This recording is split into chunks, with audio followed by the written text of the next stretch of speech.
Hindi ko nga alam ang tawag sa lulutuin ko, kaya kayo na lang bahalang mag-isip kung anong tawag niyo dito. Ginger soup, tsaka tinola na pinaghalo. Siguro pwede ring ginger nola. Char! Eto na nga at uumpisan na natin. Magpapainit lang ako dito ng kawali. Tapos lalagyan ko na ng mantika nung time na umuusok na.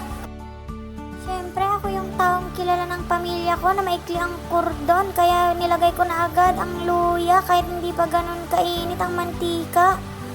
At sinunod ko na rin ang bawang mga pre. At ayun na nga. So, sobrang pagmamadali ko, nilakasan ko yung apoy. Kaya naman, tignan nyo ang mangyayari. Nilagay ko na nga rin ang sibuyas tsaka kamatis. Halu-haluin ko lamang ito. Parang awa nyo na huwag nyo nang pansinin yung isang bawang dahil yan na yung resulta ng aking kakamadali. Kilala nga din talaga ako sa pamilya na mababa ang pasensya kaya laging pumapalpak talaga. Oh no!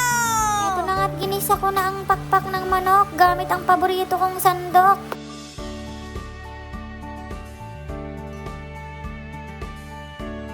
At naglagay na nga rin ako ng paminta, yung isa durog na, yung isa buo pa. Ngayon naman ay hahaluin ko ito para siya ay bumango. At susunod ay lalagyan ko naman ng konting patis. At hahaluin ko ito ulit para lumasa yung karnyang karne. Goodbye Manila, ang hirap magtagalog. Joke lang. Wow! Halo ko na nga rin yung papaya na binili ko kay Lola sa palengke. Isasama ko lang siya sa paggisa para masarap na din at malinamnam ang papaya.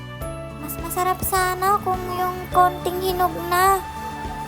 Para sana manamis-namis ang lasa ng ating tinola.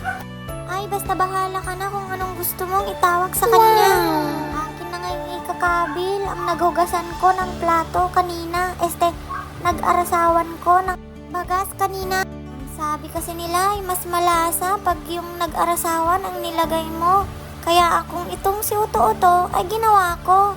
Sunod naman ay nagbitaw ako ng isang Knorr cubes at konting asin. Kaya nasobrahan ko at ang alat na rin. Wow! Char!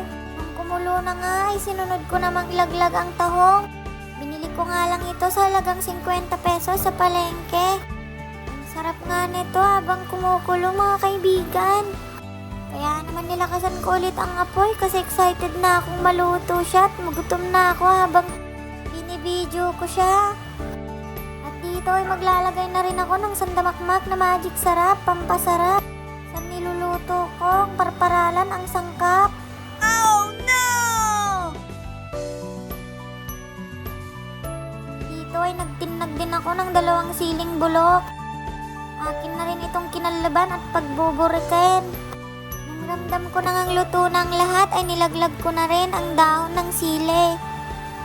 Akin lang itong ilulublog tapos konting kulo at tatanggalin ko ng saksakan. And wow! Wait for 2 minutes at magpahinga ka lang at okay na. Pwede ka nang mangan. Arsam ka gamin, oy. Eh?